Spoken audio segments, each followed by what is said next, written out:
মুরব্বিয়ানে কেরাম, মুসল্লিয়ানে আজাম, যুবক ভাইয়েরা, ছোট ছোট সোনামণিরা, পর্দার আড়াল থেকে শুনছেন মা ও বোনেরা, সকলকে আমার সালাম। আসসালামু আলাইকুম ওয়া রাহমাতুল্লাহি ওয়া বারাকাতুহু।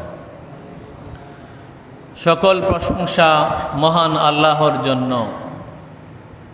যিনি তার প্রতি ঈমান আনার সাথে সাথে রাসূল পাক সাল্লাল্লাহু আলাইহি ওয়াসাল্লামের প্রতি ঈমান আনাকে ফরজ করে দিয়েছেন।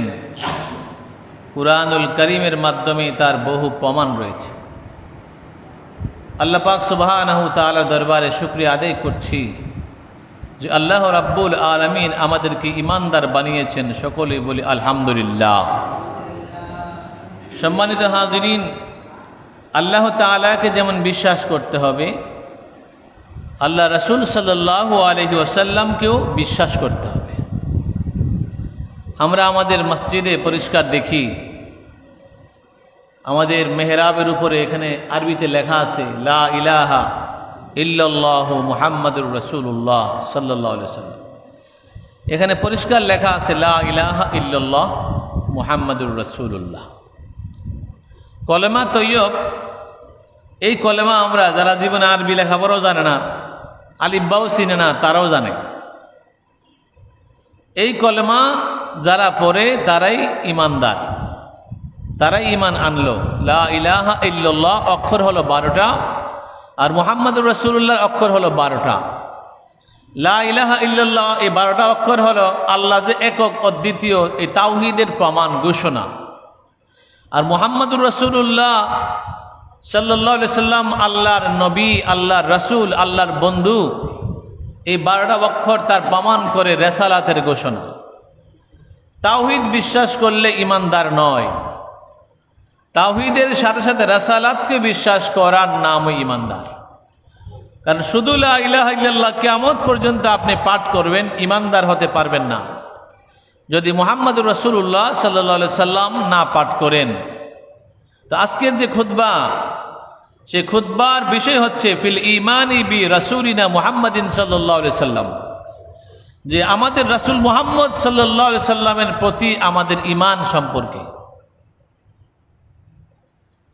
আল্লাহ পাক সুবহানাহু ওয়া তাআলা ফরমান, বিসমিল্লাহির রহমানির রহিম। وَمِنَ النَّاسِ مَن يَقُولُ آمَنَّا بِاللَّهِ وَبِالْيَوْمِ الْآخِرِ وَمَا هُمْ بِمُؤْمِنِينَ। আল্লাহ পাক সুবহানাহু ওয়া তাআলা বলেন, লোকেরা যদি বলে আমি আল্লাহকে বিশ্বাস করি, আমি আল্লাহর প্রতি ঈমান আনে, এবং যদি বলে পরকালকে বিশ্বাস করে, পরকালের প্রতি ঈমান আনে, ওমা হুম বিমুমিনিন, তারা মুমিন হইতে পারল না, ঈমানদার হইতে পারল না। শুধু আল্লাহকে বিশ্বাস করলে ঈমানদার হয় না, পরকালকে বিশ্বাস করলে ঈমানদার হয় না, তাহলে কি বিশ্বাস করতে হবে? আল্লাহ পাক সুবহানাহু ওয়া তাআলা বলেন, ইন্নামাল মুমিনুনা আল্লাযীনা আমানু বিল্লাহি ওয়া রাসূলিহি সুম্মা লাম ইয়ারতাবু।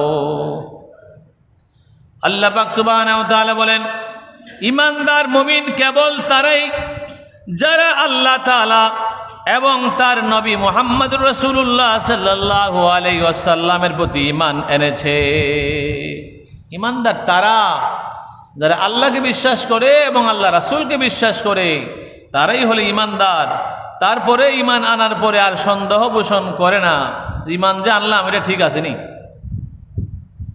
আল্লাহ পাক সুবহানাহু ওয়া তাআলা কুরআনুল কারীমের মধ্যে ঘোষণা করে বুঝিয়ে দিলেন, লা ইলাহা ইল্লাল্লাহ মুহাম্মাদুর রাসূলুল্লাহ সাল্লাল্লাহু আলাইহি ওয়াসাল্লাম, এই কলেমার সত্যায়ন করে দিলেন।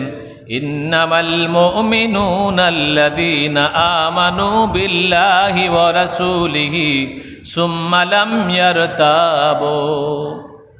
আল্লাহ পাক বলে দিলেন, আল্লাহকে মানলে এবং নবীকে মানলে, আল্লাহর প্রতি ঈমান আনলে এবং নবীর প্রতি ঈমান আনলে ঈমানদার হওয়া যাবে, মুমিন হওয়া যাবে, মুসলমান হওয়া যাবে, সন্দেহ করা যাবে না। তাহলে আল্লাহ এবং আল্লাহ রাসূলকে বিশ্বাস করার নাম হলো ঈমান। আগে ঈমান তাজা করো, পরে নামাজ রোজা করো। ঈমান হলো মোর নবীজি, কোরআন হাদিস খুলো না। কোরআন হাদিস খুললে দেখা যায় ঈমান হলো আমার নবীজি। কারণ নবী যদি আল্লাহ না চিনাইতো আমরা কিভাবে আল্লাহকে চিনতাম? নবীজির কাছে কোরআন নাজিল না হলে আমরা কিভাবে এই কোরআনের আয়াতটুকু জানতাম? কোরআন দিয়া তো আল্লাহ প্রমাণ করে দিলেন আমার বন্ধু মুহাম্মদ সাল্লাল্লাহু আলাইহি ওয়াসাল্লামকে মানলে ঈমানদার হওয়া যাবে। তাহলে আমাদের নবীকে না মানলে তো ঈমানদার হওয়া যাবে না। আর নবীকে জানলে মানলে আল্লাহকে জানা হবে, মানা হবে। মাইয়ুতির রাসূল ফাকাদ আতা আল্লাহ, আমার আল্লাহ পাক বললেন আমার নবীকে মানো, আমাকে মানা হয়ে যাবে। নবীকে মানলে আল্লাহকে মানা হবে। আগে ঈমান তাজা করো, পরে নামাজ রোজা করো রে। আগে ঈমান তাজা করতে হবে। ঈমান তাজা করতে গেলে আমার রাসূল সম্পর্কে জানতে হবে। আমার রাসূলের প্রতি ভালোবাসা আমাদেরকে বৃদ্ধি করতে হবে। রাসূল পাক সাল্লাল্লাহু আলাইহি ওয়াসাল্লামের আদর্শকে আমাদের প্রতিপালন করতে হবে, মানতে হবে, সেই অনুপাতে চলতে হবে। তাহলে আমাদের ঈমান কি হবে? তাজা হবে, মজবুত হবে। আল্লাহ পাক সুবহানাহু ওয়া তাআলা বলেন, ওয়ামা আরসালনাকা ইল্লা রাহমাতাল লিল আলামিন। আমি আমার রাসূলকে প্রেরণ করেছি রহমত হিসাবে। সামনের মাস রবিউল আউয়ালের মাস। রবিউল আউয়ালের চাঁদে সারা বিশ্বে ঈদে মিলাদুন নবী সাল্লাল্লাহু আলাইহি ওয়াসাল্লাম উদযাপন হয়। আর কিছু কিছু লোক আছে ঈদে মিলাদুন নবী আইলে বাড়ির জায়গা মাদ্রাসা বন্ধ দিলা, তাতে কোনো ছাত্ররা কেউ ঈদে মিলাদুন নবী না যাইতে পারে। তাহলে সে রাসূলের পক্ষে কিভাবে থাকলো? আল্লাহ পাক সুবহানাহু ওয়া তাআলা বলেন, কুল বিফাদলিল্লাহ ওয়া বিরহমাতিহি ফাবিযালিকা ফালইফরাহু হুয়া খায়রুম মিম্মা ইয়াজমাউন। হে নবী, আপনি বলুন আল্লাহর রহমত এবং ফজল পাওয়ার পরে তোমরা আনন্দ করো। তোমাদের জমানো সম্পদ থেকে, পুঞ্জীভূত সম্পদ থেকে আনন্দটা আরো বেশি দামি। আল্লাহ পাক সুবহানাহু ওয়া তাআলা যে বললেন কুল বিফাদলিল্লাহি ওয়া বিরহমাতিহি, এটার ব্যাখ্যা হলো এই ফজল হলো কুরআনুল কারীম, ও রহমাতিহি, রহমত হলো আমার দয়াল নবীজি। কারণ আল্লাহ পাক বলেছেন ওয়ামা আরসালনাকা ইল্লা রাহমাতাল লিল আলামিন। আমি আমার বন্ধুকে বিশ্ব জাহানের রহমত হিসাবে প্রেরণ করলাম। আমার বন্ধুরা, বাবারা, এই রহমতের নবীর প্রতি উম্মতের সবচেয়ে বড় হক হলো তাকে মন ও মনন দিয়ে ভালোবাসা। তার প্রতি ভালোবাসা যেন আর সব ভালোবাসার ঊর্ধ্বে হয়ে যায়। পৃথিবীতে অনেক কিছু ভালোবাসার পাত্র আছে, কিন্তু সবচেয়ে বেশি ভালোবাসতে হবে রহমাতাল লিল আলামিনকে। এমনকি জান ও প্রাণের চেয়েও তিনি প্রিয় হবেন। ভালোবাসা যেন এমন তীব্র হয় আল্লাহর রাসূল সাল্লাল্লাহু আলাইহি সাল্লামের মামুলি আরামের জন্য হাজারবার জান কুরবান দিতে দ্বিধা যেন না হয়। নবীজির আরামের জন্য হাজারবার জান চলে যাক, তবে আমার জান যাক, আমার রাসূল যেন কষ্ট না পায়। আমার বন্ধুরা, বাবারা, হযরত মাওলা আলী রাদিয়াল্লাহু তাআলা ওনার কুলের মধ্যে আমার নবীজি একটু আরাম ফরমাচ্ছিলেন খাইবরের জমিনে। আসরের নামাজ চলে গেল, হযরত আলী রাদিয়াল্লাহু তাআলা নামাজ পড়ে নাই। আমার নবীজি তো ওনার রাতের মধ্যে শুয়ে আছেন, বলতেও পারে না ইয়া রাসূলুল্লাহ আমি তো আসর নামাজটা পড়ি নাই। সূর্য ডুবে গেল, হযরত আলী রাদিয়াল্লাহু তাআলা ওনার চক্ষু থেকে পানি পড়ে গেল, আমি আসরের নামাজটা পড়তে পারলাম না। আমার রাসূল বলে, আলী কি হয়েছে, তুমি কান্দো কেন? ইয়া রাসূলুল্লাহ আমি তো আপনাকে বলতে পারবো না, আপনি আমার কুলের মধ্যে ঘুমাইছেন, আপনি উড়েন আমি নামাজ পড়ি, এ কথা তো আমি বলতে পারবো না। কারণ নামাজ তো আপনার কারণেই পাইলাম, আপনি তো আমাদেরকে নামাজ দিলেন। এখন আমি তো আসর নামাজটা পড়ি না, এই জন্য আমার খারাপ লাগতেছে, চোখে পানি চলে আসছে। আমার নবীজি ডাকতে বলে, আলী রে, চিন্তার কোনো কারণ নাই, তুমি আসর নামাজ পড়ো নাই, আমি আমার সূর্যকে আসরের নামাজের ওয়াক্তের মধ্যে নিয়ে আসতেছি। উচ্চ আওয়াজে বলে সুবহানাল্লাহ। সূর্য আমার নবীর কথা শুনেনি, আল্লাহ রাসূল সূর্যকে ইশারা দিলেন, সূর্য আমার আলী নামাজ পড়ে নাই, তুমি ডুবন্ত সূর্য আবার আসরের রক্তে চলে আসো। সঙ্গে সঙ্গে সূর্য আসরের রক্তর মধ্যে, আসরের রক্ত যেখানে থাকলে হয় ওই জায়গার মধ্যে সূর্য চলে আসছে। হযরত আলী রাদিয়াল্লাহু তাআলা আরামসে হাঁটতেছেন। অন্যান্য সাহাবারা বলে, আলী রে, এইভাবে আরামসে হাঁটতেছে, একটু তাড়াতাড়ি করো, তোমার জন্য সূর্য উঠছে। এবার হযরত আলী বলে, আমি যত আস্তে ধীরে নামাজ পড়ি না কেন, আমি নামাজ না পড়লে সূর্য ডুববে না, কারণ আমার জন্য সূর্য পুনরায় উদিত হয়েছে। আমার বন্ধুরা, বাবারা, নবীজিকে ডাক দেয় না, ইয়া রাসূলুল্লাহ আমি নামাজ পড়বো, কষ্ট দেয় নাই, সূর্য আবার ফিরে চলে আসছে। তেমনি ভাবে উহুদের ময়দানে বলেন, বদরের ময়দানে বলেন, যত যুদ্ধ হয়েছে সাহাবে কেরামরা আমার নবীকে দেখা দেখা আমার নবীজির হুকুম পালন কইরা তাদের হাত পাও কাটায় ফেলেছে, তাদের গলা দিয়েছে, শহীদ হয়ে গেছে, জীবন দিয়ে ফেলেছে। এরপরও আমার নবীর যেন কষ্ট না হয়, আমার নবীর উপরে যেন তীর আঘাত না আসে, তলোয়ারের আঘাত না আসে। সাহাবে কেরামরা সামনে দাঁড়াইয়া দাঁড়াইয়া তাদের বুকের মধ্যে তীর লইছে, কিন্তু আমার নবীজির বডি মোবারকের মধ্যে যেন তীর না পড়ে, এইভাবে তারা জীবন দিয়েছে, আমার নবীর উপরে আঘাত যেন না আসে। এই জন্য বলতে চাই, আল্লাহ রাসূল সাল্লাল্লাহু আলাইহি সাল্লামের আরাম যেন কষ্ট না হয়, ওনার আরামটা যেন উনি করতে পারে, এই আরাম দেওয়ার জন্য প্রয়োজনে আমার জীবন 1000বার দিয়ে দিব। এরপরও আমার নবীজির মনে যেন কষ্ট না হয়, আরাম যেন ব্যাঘাত না হয়ে যায়, যেটা প্রমাণ দিলেন হযরতে মাওলায়ে আলী নামাজ পর্যন্ত ছেড়ে দিয়েছে। সম্মানিত হাজিরিন, এই ভালোবাসা ইমানের আলামত।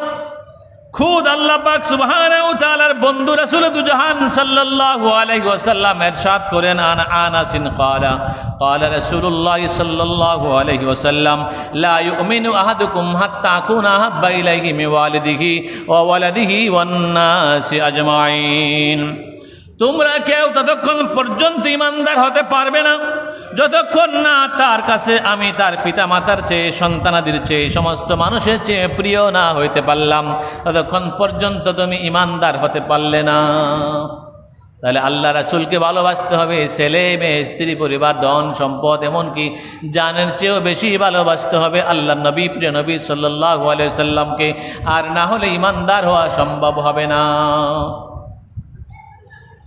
ও আমার খাঁটি ঈমানদার বন্ধুরা, বাবারা, জেনে রাখুন, নিশ্চয় আল্লাহ পাক সুবহানাহু ওয়া তাআলা ওনার বন্ধু মুহাম্মদুর রাসূলুল্লাহ সাল্লাল্লাহু আলাইহি সাল্লামের প্রতি তার সকল গুণাবলী সহ ঈমান আনা বা ঈমানের রুকন সমূহের অত্যাবশ্যকীয় একটি রুকন হলো, এই ইসলামের ভিত্তিসমূহের মধ্যে অপরিহার্য অত্যাবশ্যকীয় হলো আমার রাসূলকে ভালোবাসা। আমার রাসূলকে ভালোবাসার নাম হলো ঈমান। আমার নবীকে ভালোবাসলে ঈমানদার হওয়া যাবে, আর আমার নবীকে ভালো না বাসলে ঈমানদার হওয়া যাবে না। সম্মানিত হাজিরিন, প্রিয় নবী সাল্লাল্লাহু আলাইহি সাল্লামের প্রতি ঈমান না আনলে মুসলমান হতে পারবে না। ঈমানের সকল বিষয়ে ঈমান আনা, তার প্রতি ঈমান আনার উপর নির্ভর করে। আগে নবীর প্রতি ঈমান আনলে না আপনি অন্যান্য বিষয়ের উপর ঈমান আনতেন। আর নবীর উপরে আপনার ঈমান নাই, এমন ঈমান ছাড়া বহুত লোক নামাজ পড়ে। নামাজীদের মধ্যে কাফের আছে, নামাজীদের মধ্যে মুনাফিক আছে, নামাজীদের মধ্যে মৃত্যুক আছে, নামাজীদের মধ্যে প্রতারক আছে। যদি প্রশ্ন করেন, হুজুর কেমনে বুঝলাম না, হযরত ইমাম হুসাইন রাদিয়াল্লাহু তাআলাকে জবাই করার আগেও এজিদেরা নামাজ পড়েছে, ইমাম হুসাইনকে জবাই করার পরও এই এজিদেরা নামাজ আদায় করেছে। উসমান রাদিয়াল্লাহু তাআলাকে মারার পরেও তারা নামাজ পড়েছে, মারার আগেও নামাজ পড়েছে। হযরত আলী রাদিয়াল্লাহু তাআলাকে মারার আগেও নামাজ পড়েছে। আব্দুর রহমান ইবনে মুলজিম হযরত আলীকে শহীদ করার পরেও নামাজ পড়েছে। তার মানে নামাজ পড়লেই হবে না। যেমনিভাবে আরেকজন ছিল মুনাফিকের নেতা, আব্দুল্লাহ ইবনে উবাই ইবনে সুলুল, আমার নবীজির পিছনে নামাজ পড়তো, কিন্তু মুনাফিকের নেতা ছিল। ইমাম সাহেবের পিছনে নামাজ পড়লে হবে না, বহুত মুসল্লি মুনাফিক আছে। আব্দুল্লাহ ইবনে উবাই ইবনে সুলুল নবীজির পিছনে নামাজ পড়েছেন, নবীজির সঙ্গে উঠা বসা করেছেন। আব্দুল্লাহ ইবনে উবাই ইবনে সুলুল ইন্তেকাল হয়ে যাওয়ার পরে নবীজির কাছে আব্দুল্লাহ গিয়া বলে, হুজুর আমার আব্বা ইন্তেকাল করেছেন, আপনার জামাটা দেন না, আব্বারে কাফন পরাইয়া দিতাম। নবীজি জামা দিয়া লাইছে ওই মুনাফিকের নেতাকে। দেওয়ার পরে এবার নবীজি গেলেন জানাজার নামাজ পড়ার জন্য। হযরত উমর ডাক দিয়ে বলে, ইয়া রাসূলুল্লাহ, সে 1 নম্বর মুনাফিক, আপনি তার নামাজ আর জামাত, তার জানাজার ইমামতি আপনি করবেন না। নবী ডাক দিয়ে বলে, উমর রে, প্রয়োজনে আমি 70 বার তার জন্য আল্লাহর দরবারে মাগফিরাতের দোয়া করব, ক্ষমা চাইব, আল্লাহ যেন তারে মাফ করে দেয়। এই কথা বলার ভিতরে দিয়া কুরআনের আয়াত সূরা তাওবার 84 নম্বর আয়াত নাজিল করে আল্লাহ কয়, বন্ধু আপনি তার জানাজা করবেন না, আমি নিষেধ করে দিলাম। বলি সুবহানাল্লাহ। তার নবীজির সঙ্গে চললে ইমানদার হয় না, সাহাবী সাজ্জা মুনাফিক হয়। শুধু তাই নয়, সূরা তাওবার 106, 107, 108 এই আয়াতগুলো পড়লে পাবেন নবীজির পিছনে নামাজ পড়লা সাহাবী সাজিয়া মুনাফিকরা একটা মসজিদ বানাইছে, যেই মসজিদের নাম হলো মসজিদে যারা। মসজিদ বানাইয়া নবীজিকে কই, ইয়া রাসূলুল্লাহ, আমাদের মসজিদরা আপনি একটু উদ্বোধন কইরা দিয়া যান। আর মসজিদের ভিতরে বিশাল একটা গর্ত বানায় রাখছে নবীজির ফালাইয়া মেরে ফেলার জন্য। খালি মসজিদ বানাইলে হইতো না, নবীর প্রেম থাকতে হবে অন্তরের ভিতরে। তারা মসজিদ বানাইয়া ভিতরে গর্ত কইরা আমার নবীর নিচে মারার জন্য। নবীজি মসজিদের বাহিরে দাঁড়াইয়া সাহাবারা কো, সাহাবারা তোমরা এই মসজিদরা আগুন দিয়া পোড়াইয়া ফেলো। মসজিদ ফুরা লাগবো, এটা কত বড় কঠিন বিষয় না। এই সাহাবারা মসজিদ পুরাই ফেলো। সাহাবারা বলি, ইয়া রাসূলুল্লাহ, মসজিদ পুরাবো কেন? তো মসজিদ পুরাইবে এই জন্য, কারণ এই মসজিদের ভিতরে আমার কোনো ভালোবাসা নাই, আমার কোনো প্রেম নাই, আমার কোনো মহাব্বত নাই, আমার কোনো ভালোবাসা নাই। এই মসজিদ যারা বানাইছে তারা আমার দুশ্মন, কারণ মসজিদের ভিতরে গিয়ে দেখো গর্ত আছে, গর্তের ভিতরে আমার ফালাইয়া মারার লাগে আনছে। বলি নাউজুবিল্লাহ। সম্মানিত হাজিরিন, আল্লাহ রাসূলের প্রতি ঈমান আনার পরে না আমরা অন্য কিছু বুঝবো, আর রাসূল পাকের প্রতি ঈমান না আনলে অন্য বিষয় আমরা বুঝবো না। এই জন্য রাসূল পাক সাল্লাল্লাহু আলাইহি সাল্লাম সম্পর্কে আমাদের প্রত্যেকের জানা দরকার। মুমিনের জন্য ভালোবাসার মূল কেন্দ্র স্বয়ং আল্লাহ এবং রাসূল। মুমিন কাকে ভালোবাসবে? আল্লাহকে এবং রাসূলকে, এটা আসল ভালোবাসা। এরপরে অন্যগুলার হিসাব করে আগে ভালোবাসতে হবে আল্লাহকে এবং রাসূলকে, তাহলে ঈমানদার হওয়া যাবে। আর বাকি দুনিয়ার যত প্রেমময় মানুষ আছে যারা আপনি ভালোবাসেন, মা বলেন, বাবা বলেন, স্ত্রী বলেন, পীর মাশায়েখ বলেন, বুজুর্গ বলেন, শিক্ষক বলেন, আপনার সন্তান বলেন, ভাই বোন বলেন, বন্ধু বলেন, আপনজন বলেন, যাদেরকে আপনি যত কিছুই বলেন না কেন, ভালোবাসবেন না কেন, এগুলা হলো পরে, আগে আল্লাহ, এরপরে রাসূল, এরপরে অন্যান্য মহাব্বত ভালোবাসা। আগে সবচেয়ে ভালোবাসতে হবে আল্লাহকে এবং রাসূলকে। আল্লাহকে এবং আল্লাহ রাসূলকে ভালোবাসার নামই হলো ঈমান। আল্লাহ পাক সুবহানাহু ওয়া তাআলা বলেন, আন-নাবিয়্যু আউলা বিল মুমিনিনা মিন আনফুসিহিম ওয়া আজওয়াজুহু উম্মাহাতুহুম। নবী মুমিনের কাছে নিজের জানের চেয়েও আরো বেশি প্রিয়, নিকটবর্তী। আর নবীজির স্ত্রীগণ হলো উম্মতের মা। নবীজি আমাদের জানের চেয়েও আরো বেশি নিকটে, আরো বেশি ঘনিষ্ঠ, আরো বেশি আপন, জানের চেয়েও বেশি দামি। আর না হলে ঈমানদার হওয়া যাবে না।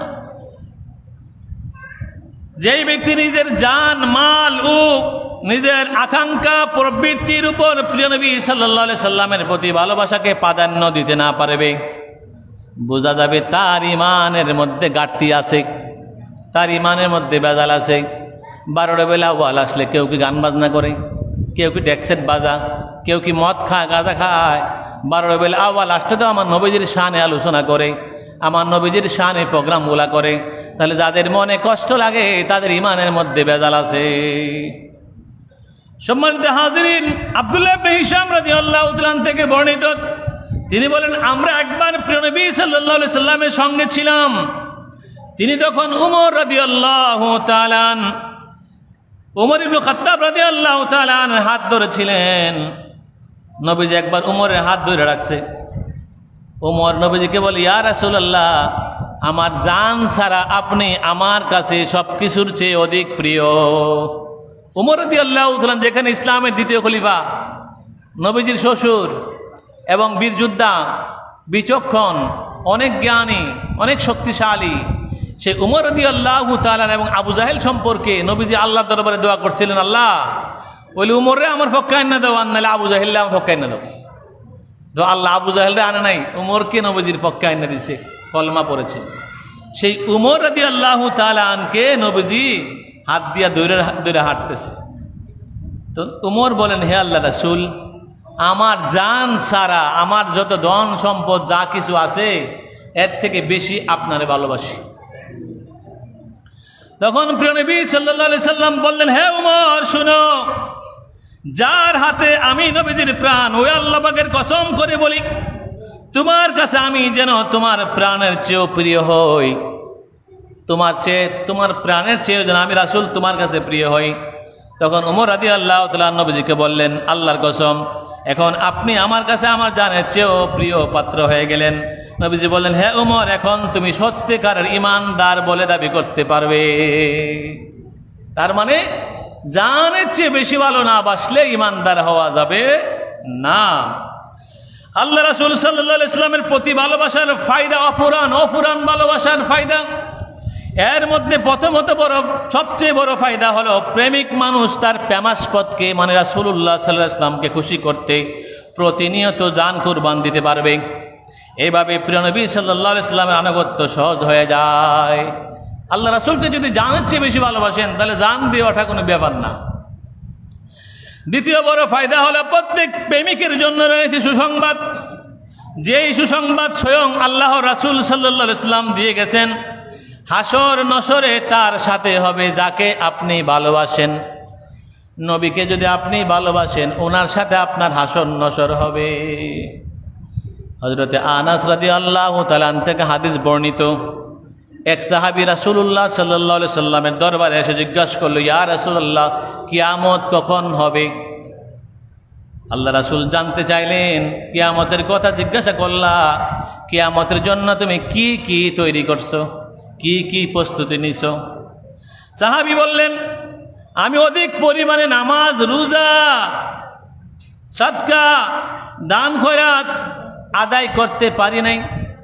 অধিক পরিমাণে নামাজও পড়ি নাই, অধিক পরিমাণে রোজাও রাখি নাই, অধিক পরিমাণে দান সদকাও করি নাই, কিন্তু আল্লাহ ও তার রাসূলের প্রতি আমার ভালোবাসা আছে। বলেন না সুবহানাল্লাহ। সাহাবার কথাটা দেখেন কোন জায়গাত গিয়া। অধিক পরিমাণে নামাজও পড়ি নাই, রোজাও রাখি নাই, দান সদকাও করি নাই, তবে আল্লাহকে এবং আপনাকে ভালোবাসি, এটা আমার ভিতরে শুধু আছে। রাসূলুল্লাহ সাল্লাল্লাহু আলাইহি সাল্লাম তখন বললেন, তুমি তার সাথেই থাকবা যাকে তুমি ভালোবাসো। ভালো যদি বাসতে হয় নবীকে বাইসো, আরে মন যদি দিতে হয় নবীকে দিও। নবী তরানেওয়ালা, নবী বাঁচানেওয়ালা, নবী তরানেওয়ালা, নবী বাঁচানেওয়ালা। ওই নবীজির মোহাব্বতে, ওই নবীজির মোহাব্বতে নামাজ পড়িও। মন যদি দিতে হয় নবীকে দিও, ভালো যদি বাসতে হয় নবীকে বাইসো। আমার নবীর ভালোবাসার কথা শুনে আনাস রাদিয়াল্লাহু তাআলা ডাইকা কয়, এ লোকেরা শোনো, এই সুসংবাদটা শোনার পরে আমি আনাসের মন এত বেশি খুশি হয়ে গিয়েছিল, আমারে যদি সব কিছু দান করে ফেলে আমি এত খুশি হব না। আমি কথাটা শুননা যে খুশিটা হইলাম, কারণ আমি আল্লাহকেও ভালোবাসি, আমার নবীকেও ভালোবাসি, আমি আবু বকর সিদ্দিককেও ভালোবাসি, আমি উমরে ফারুক আজমকেও ভালোবাসি। এই জন্য বোঝা গেল আল্লাহ রাসূলকে যারা ভালোবাসবে তাদের আমল কম থাকলেও অসুবিধা নাই। বলে সুবহানাল্লাহ। এই হাদিসটা এটাই বুঝাইল যে আমল কম, বেশি আমল নাই, কিন্তু রাসূলের প্রেম অন্তরের মধ্যে। এখন যদি আপনি চিন্তা করেন যে সাহাবায়ে আমরা কি আমল করছিল, এই আমল কি আমরা করি, ওই আমল কি আমাদের মধ্যে আছে? সাহাবায়ে কেরামদের ইতিহাস, সাহাবায়ে কেরামদের জীবন জিন্দেগি খেয়াল করলে তারা আমার রাসূলকে সরাসরি দেখছে, রাসূল যেমনি অর্ডার করছে এমনি পালন করছে, আর আমরা উচিত নামাজই পড়ি না। তাহলে আমাদের আমলে কত ত্রুটি আছে, কিন্তু রাসূলের ভালোবাসার তো কোনো ত্রুটি রাখার দরকার না। ভালোবাসাটা বাড়ান, রাসূলের প্রতি প্রেম বাড়ান, দেখবেন তাহলে আমলও আস্তে আস্তে আমাদের মধ্যে অ্যাড হয়ে যাবে। আমার নবী হলেন এমন নবী যিনি ইমান এবং কাফেরের মধ্যে, কুফর এবং ইমানের মধ্যে পার্থক্যকারী। নবীজি বলে দিয়েছেন এটা করলে ইমান চলে যাবে, এইটা করলে ইমান বৃদ্ধি পাবে। আল্লাহ রাসূল আমাদেরকে সে শিক্ষা দিয়েছেন। আল্লাহ পাক সুবহানাহু ওয়া তাআলা বলেন, হুয়াল্লাযী বা'আসা ফিল উম্মিয়িনা রাসূলাম মিনহুম ইয়াতলু আলাইহিম আয়াতিহি ওয়া ইউযাক্কিহিম ওয়া ইউআল্লিমুহুমুল কিতাবা ওয়াল হিকমাতা ওয়া ইন কানু মিন ক্বাবলু লাফি দালালিম মুবিন। আল্লাহ পাক সুবহানাহু ওয়া তাআলা বলেন, তিনি উম্মীদের মাঝে, আল্লাহ পাক ওই উম্মীদের মাঝে একজন রাসূল পাঠিয়েছেন তাদের মধ্য থেকে, তার মানে মানুষের মধ্য থেকে একজন রাসূল আমাদেরকে দিয়েছেন, যে রাসূল তাদেরকে, যারা ঈমান গ্রহণ করলো তাদেরকে কুরআন তেলাওয়াত করে শোনাবে তার আল্লাহর আয়াতগুলো, এবং তাদেরকে পবিত্র করবেন এবং তাদেরকে শিক্ষা দিবেন কিতাব এবং হিকমত। যদিও ইতিপূর্বে তারা স্পষ্ট গুমরাহিতে ছিল, সঠিক পথে ছিল না।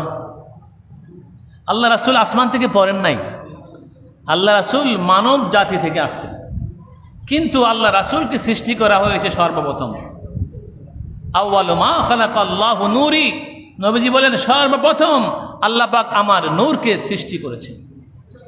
কুরআনুল কারীম সূরা মায়েদা আল্লাহ পাক বলেন, কাদ জাআকুম মিনাল্লাহি নূর ওয়া কিতাবুম মুবিন। আল্লাহ পাক সুবহানাহু ওয়া তাআলা রাসূল প্রেরণ করেছেন, নবী প্রেরণ করেছেন। এই নবী হলো নূরুন আলা নূর, আর কিতাবুম মুবিন হাযা কুরআনুল কারীম, এবং কুরআন আমাদের উপরে নাজিল করে দিয়েছেন। তাহলে আমরা কি করব? আল্লাহ এবং আল্লাহ রাসূলকে অন্তরের মধ্যে গেঁথে ফেলব, তাদেরকে আমরা ভালোবাসবো, তাদের প্রতি আমাদের ঈমানকে আরো দৃঢ় করব। কারণ আল্লাহ রাসূলের জন্য সমস্ত সৃষ্টি জগৎ দেওয়া না। যদিও আমরা রাসূলকে চিনি না, কিন্তু আমরা না চিনলে আমার রাসূলের কোনো আসে যায় না। রাসূল আমি তোমায় না চিনিলে তোমার কি আসে যায়, নবী আমি তোমায় না চিনিলে তোমার কি আসে যায়। দুনু জাহান তোমারি নূরি চরণে সির ঝুকায়ে, ইয়া রাসূলুল্লাহ ইয়া হাবিবাল্লাহ, ইয়া রাসূলুল্লাহ ইয়া হাবিবাল্লাহ। আল্লাহ পাক সুবহানাহু ওয়া তাআলা বলেন, আমান লাম ইউমিন বিল্লাহি ওয়া রাসূলিহি ফাইন্না আ'তাদনা লিল কাফিরিনা সাইরা। আল্লাহ পাক সুবহানাহু ওয়া তাআলা ঘোষণা করেন, যেই ব্যক্তি আল্লাহ এবং তার রাসূলের উপর ঈমান আনে না, আল্লাহকে মানে না, রাসূলকে মানে না, নিশ্চয়ই তারা কাফের, তাদের জন্য জ্বলন্ত আগুন জাহান্নাম আল্লাহ তৈরি করে রেখেছে। অন্য ধর্মে তারা দান করলেও কোনো লাভ নাই, তারা জ্ঞানী গুণী শিক্ষিত হইলেও কোনো লাভ নাই, কারণ তাদের ধর্ম তো আল্লাহর কাছে বাতিল। একমাত্র আল্লাহর ধর্ম হইতে হলে ইসলাম ধর্ম। ইসলাম ধর্মের মধ্যে যারা আছে, নেক আমল করুক বা না করুক, সে কিন্তু ইমানদার। আর ইসলাম ধর্মের বাহিরে যারা আছে সবাই হলো কাফের, তাদের জন্য জাহান্নামের আগুন আল্লাহ রেডি করে রেখেছে। আমিনু বিল্লাহি ওয়া রাসূলিহি ওয়া আনফিকু। আল্লাহ পাক সুবহানাহু ওয়া তাআলা বলেন, তোমরা আল্লাহ ও তার রাসূলের প্রতি ঈমান আনো এবং তোমাদেরকে যা আল্লাহ পাক দান করেছেন, উত্তরাধিকারী করেছেন, তা থেকে তোমরা ব্যয় করো। অমিম্মা রাযাকনাহুম ইনফিকুন, আল্লাহ পাক যা রিজিক দিয়েছে এটা থেকে আল্লাহ রাস্তায় তোমরা ব্যয় করো। দান করলে কি লাভ? যে ব্যক্তি 1 টাকা দান করবে, আল্লাহ পাক তারে 10 টাকার ব্যবস্থা করবে ফিরিয়ে দেওয়ার জন্য। মান জাআ বিল হাসানাতি ফালাহু আশারা আমসালিহা। আল্লাহ পাক বলেন, আমার রাস্তায় 1টা যারা দিবে, আমি আল্লাহ তারে 10টা ফিরাইয়া দেই। এই জন্য আল্লাহর নির্দেশ, মুমিনরা দান করবে। কাফেররা দান করলেও কোনো লাভ হবে না, আর মুমিনরা দান করলে হায়াত বৃদ্ধি পেয়ে যাবে। আর বেশি বেশি মিশা কথা কইলে হায়াত বাড়বো না কমবো? মিশা কথা বলে হায়াত বাড়ে না কমে? মিশা কথা বললে হায়াত কমে যায়। আর দান খয়রাত করলে, সদকা করলে আর হায়াত বৃদ্ধি পেয়ে যাও। আমার বন্ধুরা, বাবারা, আমার নবীজি একটা খেজুর গাছের ফিলারের মধ্যে ধাক্কা দিয়ে খুতবা দিতেন। এক মহিলা কই, ইয়া রাসূলুল্লাহ, আমি আপনার লাগে একটা কাঠের মিম্বর বানিয়ে দিব। আল্লাহ রাসূল বলেন, ঠিক আছে বানিয়ে দাও। তো কাঠের মিম্বর যখন বানিয়ে দিলেন মহিলা, এইবার নবীজি খেজুর গাছের ধাক্কা সাইরা দিয়া এখন মিম্বরে উঠে বসে গেলেন। এখন খেজুর গাছটা কি মরা না জিন্দা? এটা তো কাঠ, এই কাঠের কিন্তু প্রাণ নাই, এটা তাজা খেজুর গাছও না, এটা মরা খেজুর গাছের একটা ফিলারের ধাক্কা দিয়ে নবীজি খুতবা দিতেন। খেজুর গাছটা আমার নবীরে কত ভালোবাসছে। রহমতে আলম নবী নূরে মুজাসসাম, সাহাবীরা আতর বানাই ওই নবীজির গাম, সাহাবারা আতর বানাই ওই নবীজির গাম। চিনো মানো জানো কেমন আমার নবীজি, যাহার পাগল চন্দ্র সূর্য তারকারাজি। চিনো মানো জানো কেমন আমার নবীজি, যাহার পাগল চন্দ্র সূর্য তারকারাজি। আরো শুনবানি সুন্দর কাহিনী, জান্নাতের রুমে রুমে লেখা নবীর নাম, জান্নাতের রুমে রুমে লেখা নবীর নাম। রহমতে আলম নবী নূরে মুজাসসাম, সাহাবীরা আতর বানাই ওই নবীজির গাম, সাহাবারা আতর বানাই ওই নবীজির গাম। উস্তুনে হান্নানা একটা খেজুর গাছের নাম, যাকে ধরে খুতবা দিতেন রাসূল আকরাম। উস্তুনে হান্নানা একটা খেজুর গাছের নাম, যাকে ধরে খুতবা দিতেন রাসূল আকরাম। গাছটা নবীর বিরহে কাঁদিতে রহে, হতবাক হইলেন যত সাহাবায়ে কেরাম, হতবাক হইলেন যত সাহাবায়ে কেরাম।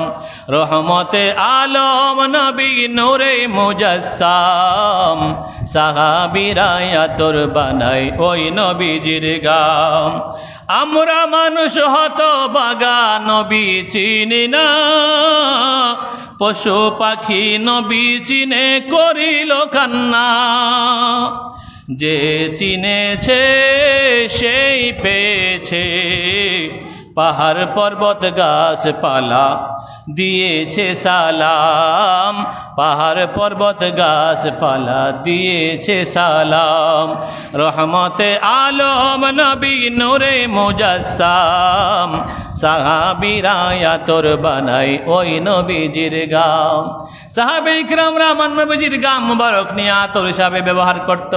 আনাস রাদিয়াল্লাহু তাআলা ওনার বাড়িতে আমার নবীজিকে দাওয়াত দেওয়া হলো। আমার নবীজি দাওয়াত খাওয়ার পরে একটু আরাম ফরমালেন, বিশ্রাম করতে শুরু করলেন। আনাস রাদিয়াল্লাহু তাআলা ওনার আম্মা উম্মে সুলাইম একটা শিশি লইয়া আয়েশা নবীজির গাম মুবারক সংগ্রহ করতেছে। নবীজি ডাক দিয়ে বলে, আনাসের আম্মা কি করতেছো, আমার ঘাম কেন সংগ্রহ করছো? এবার উম্মে সুলাইম ডাক দিয়ে বলি, ইয়া রাসূলুল্লাহ, আপনার গাম মুবারকের ঘ্রাণ আতর মেস্ক আম্বর সেন্ট থেকে পৃথিবীর সমস্ত খুশবু থেকে আরো বেশি খুশবু, এই জন্য রাখতেছি আমি ব্যবহার করার জন্য। বলে সুবহানাল্লাহ। নবীজির গাম মুবারক পর্যন্ত সাহাবারা আতর বানায়া ব্যবহার করতেন। আর উস্তুনে হান্নানা ওই খেজুর গাছের যে মরা কাঠটা ফিলারটা, এটা কাটতে শুরু করলেন। আমার রাসূল আমাদের ছেড়ে দিয়ে মিম্বরে বসে গেলেন। এরপর সাহাবে কেরামরা আশ্চর্য হয়ে গেলেন যে আমাদের সামনে একটা কাঠ হয়ে এইভাবে কান্দে, আমরা কি করলাম? তাহলে আমার রাসূলকে আমাদের কি করতে হবে? বলেন, কি করতে হবে? ভালোবাসতে হবে। কি করতে হবে? ভালোবাসতে হবে প্রিয় নবীকে জানের চেয়েও বেশি, তাহলে ইমানদার হওয়া যাবে, আর না হলে ইমানদার হওয়া যাবে না। আল্লাহ রাসূলকে ভালোবাসার নামই হলো ঈমান। আল্লাহ পাক সুবহানাহু ওয়া তাআলা আমার রাসূলকে ভালোবাসার তৌফিক দান করুক, সকলে বলে আমিন। ওয়া মা আলাইনা ইল্লাল বালাগ। আসসালামু আলাইকুম ওয়া রাহমাতুল্লাহ।